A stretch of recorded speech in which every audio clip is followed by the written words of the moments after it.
Selamat berjumpa kembali rekan-rekan yang dikasihi Tuhan Yesus Kristus pada pelajaran kita yang ke-9.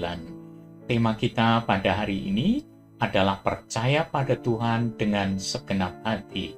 Kali ini kita akan mengambil dari kitab Kejadian pasal yang ke-22 ayat 1 sampai dengan ayat yang ke-19. Nah, sebelum kita akan mulai dengan pelajaran kita, mari kita berdoa bersama-sama. Tuhan Yesus yang mengasihi kami, sungguh kami bersyukur kepada Tuhan untuk segala kebaikan Tuhan. Sepanjang minggu ini Tuhan telah memberkati kami, memberkati keluarga kami, sehingga kami sekalian Tuhan pada hari ini dapat bertemu kembali melalui daring kali ini. Kami percayakan saat-saat kami belajar bagian-bagian sabda Tuhan, Roh Tuhan berkenan untuk menuntun dan membimbing kami semua.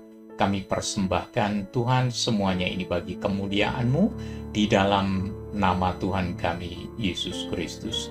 Terima kasih Tuhan. Amin. Saudara sekalian yang dikasihi Tuhan Yesus Kristus, pada saat ini kita akan bersama-sama memulai apa yang akan kita bicarakan pada hari ini berkenaan dengan percaya pada Tuhan dengan segenap hati. Ayat kencana kita diambil dari Ibrani pasal yang ke-11 ayat yang ke-17 yang berbunyi, karena iman maka Abraham tatkala ia dicobai mempersembahkan Ishak. Ia yang telah menerima janji itu rela mempersembahkan anaknya yang tunggal.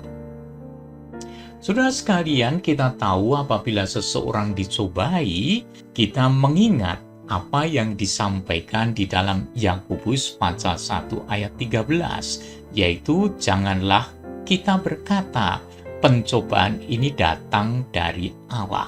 Sebab Allah tidak dapat dicobai oleh yang jahat, dan ia sendiri tidak mencobai siapapun.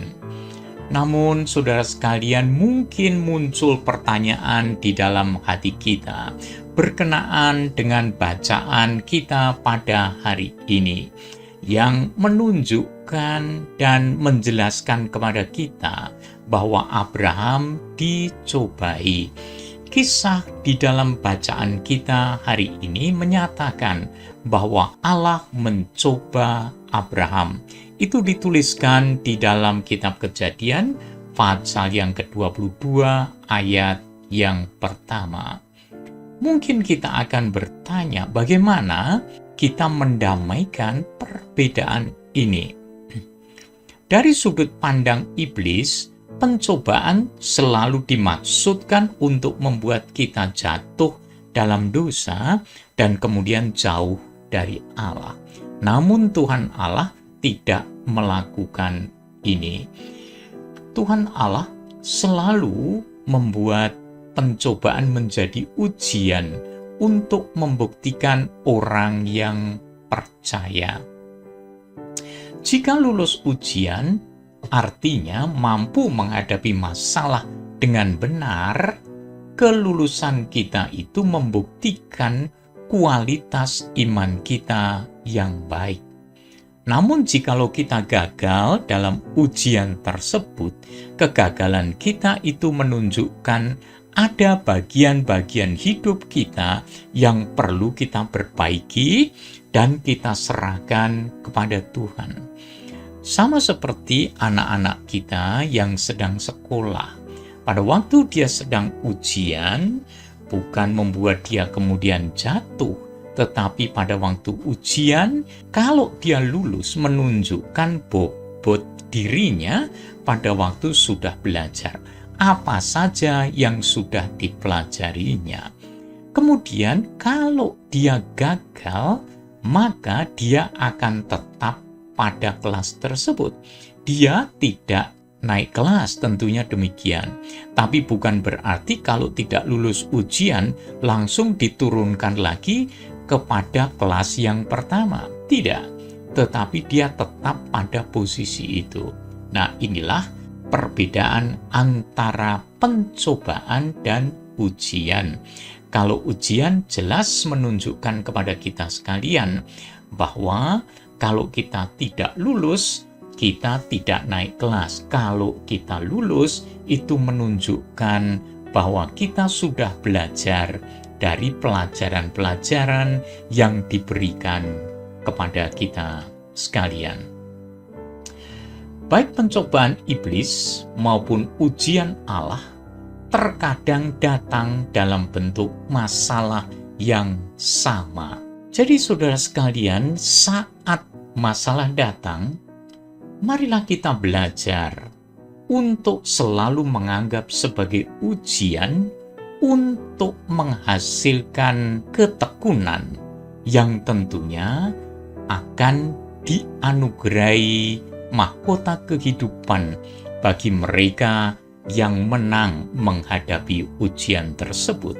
Ditulis di dalam kitab Yakobus pasal 1 ayat 3 dan ayat yang ke-12.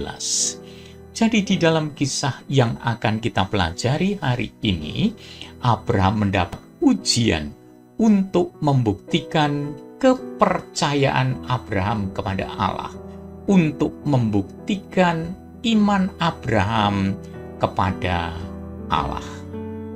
Jadi, ujian itu kalau kita terima dengan penuh sukacita, pasti akan rela melakukan perintah Tuhan itu meskipun sulit untuk dilakukan.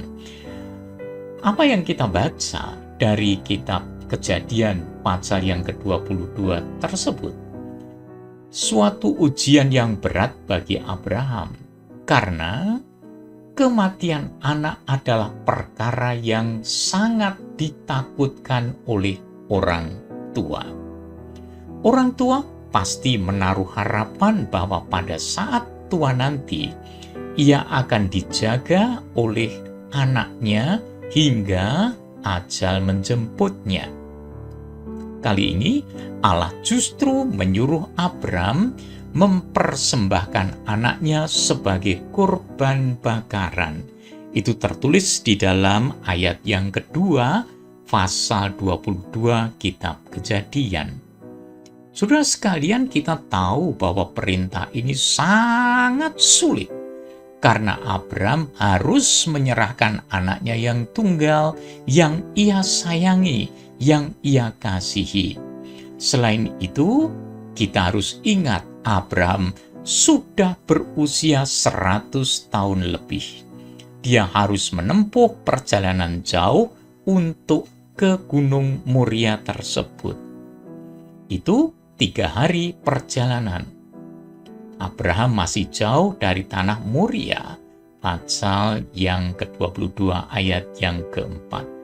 Namun kita baca di ayat ketiga, pagi-pagi Abraham bangun mempersiapkan segala sesuatunya untuk memenuhi perintah yang sulit itu, tanpa mengajukan protes atau pertanyaan ini dan itu. Saudara sekalian, adakah perintah Tuhan yang kita hindari? Orang yang percaya kepada Tuhan dengan segenap hati pasti rela melakukan perintah Tuhan, bahkan yang sulit sekalipun. Kemudian, untuk bisa melakukan itu, kita harus sadar, kita harus rela mengandalkan Tuhan atas setiap kebutuhan-kebutuhan kita, baik dari hari ke hari ataupun saat-saat yang sangat khusus. Pernyataan Abraham dikatakan kami akan sembahyang menunjukkan bahwa tindakannya memenuhi perintah Tuhan adalah wujud ibadah atau penyembahannya kepada Tuhan. Penggalan kalimat kami akan kembali kepadamu menjadi bukti iman Abraham bahwa ia dan anaknya akan tetap hidup. Lalu keduanya pergi ke tempat mempersembahkan kurban dengan membawa kayu, api, dan pisau. Ishak memang cerdas, dan ia paham kebiasaan keluarganya, sehingga ia bertanya kepada ayahnya, "Manakah anak domba untuk kurban bakaran itu?" Abraham menjawab, "Allah yang akan menyediakan anak domba untuk kurban bakaran baginya, anakku." Jawaban ini menunjukkan keyakinan iman, kepercayaan segenap hati Abraham kepada Allah. Keyakinannya adalah bahwa Allah turut menyediakan sesuatu yang Allah minta dari umatnya. Saudara sekalian, kita bisa membandingkan kejadian ini dengan kitab 1 Tawarikh pasal 29 ayat yang ke-14. Saudara sekalian, jika setelah kita berupaya, berusaha, dan Tuhan tidak memberi yang kita minta, mungkin Tuhan tidak menganggap bahwa itu sesuatu yang kita butuhkan. Bagaimanapun juga, orang yang beriman kepada Tuhan, orang yang mempercayakan diri kepada Tuhan dengan segenap hatinya, akan mengandalkan Tuhan untuk setiap kebutuhannya.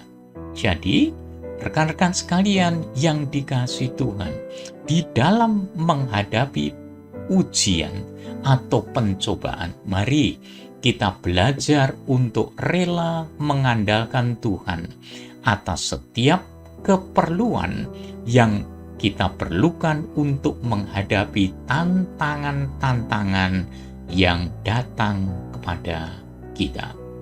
Kemudian, kita pun perlu rela menyerahkan segala sesuatu kepada Tuhan. Abraham benar-benar akan mengorbankan anaknya. Itu tercatat di dalam pasal 22 ayat 9 sampai dengan ayat yang ke-10. Pertanyaannya adalah, mengapa Abraham mau melakukannya? Di dalam kitab Ibrani pasal 11 ayat 19, kita diberitahu bahwa Abraham berpikir bahwa Allah berkuasa membangkitkan orang-orang sekalipun dari antara orang mati. Tuhan berkuasa memberi dan Tuhan berkuasa untuk mengambil. Namun yang terjadi adalah malaikat Tuhan mencegahnya dan menyatakan bahwa Abraham lulus ujian. Kepercayaan Abraham yang segenap hati membuatnya tidak segan untuk menyerahkan anaknya yang tunggal bagi Allah. Benarlah keyakinan Abraham. Ternyata memang Allah menyediakan domba jantan sebagai pengganti anaknya. Lalu Abraham menamai tempat itu Yehovah Jireh. Tuhan menyediakan. Saudara sekalian, terkadang Allah meminta kita menyerahkan sesuatu yang sangat kita kasihi, termasuk dosa kesayangan, agar Dia dapat memberikan sesuatu yang jauh lebih baik dari yang kita miliki. Dalam kisah ini, Abraham diminta menyerahkan yang sangat dia kasihi untuk membuktikan bahwa ia percaya kepada Allah dengan segenap hatinya, untuk membuktikan bahwa ia mengasihi Allah lebih dari kasihnya kepada yang lain. Saudara sekalian, saudara dapat membandingkan di dalam kitab Lukas pasal 14 ayat yang ke-26. Kita tahu sesudah lulus ujian, maka orang akan bersukacita karena menerima berkat Tuhan. Bagian ini memang bukan sesuatu yang dilakukan oleh orang yang percaya kepada Tuhan, namun sesuatu yang dilakukan Tuhan kepada orang yang percaya kepadanya atau yang mempercayakan diri kepadanya dengan segenap hati. Malaikat Tuhan berseru untuk kedua kalinya dalam rangka menyatakan berkat Tuhan bagi Abraham, bahkan disertai sumpah. Dituliskan di dalam pasal 22 ayat yang ke-16. Karena tidak ada pribadi yang lebih besar dari Allah, maka dia bersumpah demi dirinya sendiri. Ini dapat dibaca juga dari kitab Ibrani pasal yang ke-6 ayat 13 sampai dengan ayat yang ke-14 untuk menjamin bahwa janji Allah pasti dilaksanakan kepada Abraham. Saudara sekalian, Allah akan memberkati Abraham berlimpah-limpah, dan oleh keturunan Abraham semua bangsa di bumi akan diberkati. Orang yang percaya kepada Tuhan dengan segenap hati akan menikmati berkat-berkat dari Tuhan. Kesimpulan kita, saudara sekalian, dari apa yang sudah kita pelajari bersama, yaitu soal hati hanya Tuhan dan orang itu yang mengetahuinya. Demikian pula berkenaan dengan percaya kepada Tuhan dengan segenap hati. Hanya Tuhan dan orang itu yang mengetahuinya.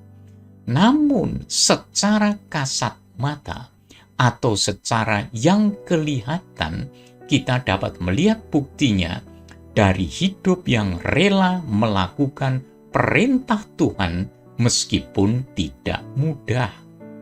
Rela mengandalkan Tuhan atas setiap kebutuhan, dan rela menyerahkan segala sesuatu kepada Tuhan. Saudara sekalian, adakah tanda-tanda itu dalam hidup kita? Jangan lupa, Allah begitu mengasihi kita dan mengetahui bahwa kita ada dalam keadaan yang terbaik bila kita percaya kepadanya dengan segenap hati kita. Itulah sebabnya Allah menginginkan kita selalu percaya kepadanya dengan segenap hati kita. Terima kasih saudara sekalian yang dikasihi Tuhan Yesus Kristus. Biarlah kita semuanya terus belajar dari kehidupan kita, dari hari ke hari, untuk hidup selalu bersandar kepada Tuhan, mempercayai Tuhan dengan segenap hati, dan mempercayakan diri kita kepada Tuhan dengan sepenuh hati kita. Kalau kita yakin bahwa Dia adalah yang Maha Kuasa, yang mengasihi kita, yang sanggup menyediakan segala sesuatu yang kita perlukan, marilah kita bersandar penuh kepadanya, supaya damai sejahteranya selalu bersama-sama dengan hidup kita. Tuhan memberkati kita semuanya. Mari kita berdoa. Terima kasih Tuhan untuk hari ini atas berkat-Mu. Kami sekalian dapat bersama-sama belajar dari firman Tuhan.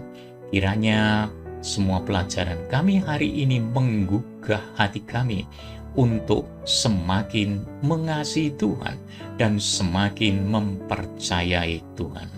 Tolonglah kami Tuhan, pimpinlah kami, bimbinglah kami, supaya dari hari ke hari iman kami semakin bertumbuh kepadamu. Di dalam nama Tuhan Yesus Kristus, Juru Selamat kami yang maha tinggi, kami berdoa. Terima kasih Bapa, terima kasih. Amin. Terima kasih saudara sekalian yang dikasihi Tuhan, sampai bertemu kembali pada pelajaran-pelajaran kita yang berikutnya. Sekali lagi, kiranya Tuhan senantiasa dimuliakan di dalam hidup kita. Tuhan memberkati kita dan keluarga kita.